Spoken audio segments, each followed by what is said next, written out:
The next question I'd like to ask you is, you actually signed for West Ham for around 10.75 million. You know, I think you were their record signing at the time. Firstly, how did you come to sign for West Ham, and how did you handle the pressure of being a record signing?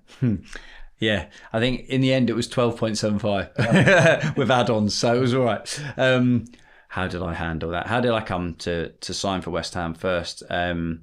I had a few clubs that were interested. Unfortunately, I was at Wolves. We got relegated, and it was, I'd just played for England. I knew that I'd been playing well. I think I scored 6 or 7 goals in the last 13 games of the season. I was in really good form, but unfortunately, we got relegated. So I knew that I needed to be back in the Premier League to have any chance of getting back in the England squad. And to be honest, I felt like I'd played well enough to be in the Premier League.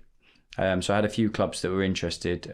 West Ham were in the playoffs and got promoted via the playoffs back into the Premier League. And they'd had a couple of bids rejected already. So I knew that there was one last one coming. So once that was then agreed, it was, I mean, people don't really understand, but I was at the training ground. I knew that the bid was in, so I didn't really know what was happening. I left the training ground sort of later on that day. I was hanging around a bit, saying goodbye. Not sure if I'll see you tomorrow or not, with the staff and the players that were left.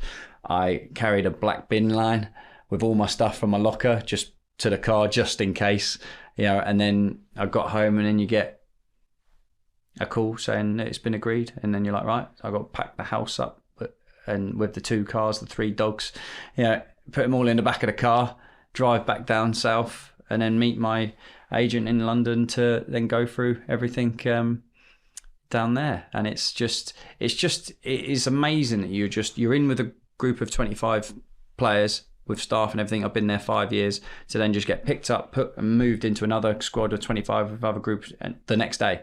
And that's it. You don't go back like that.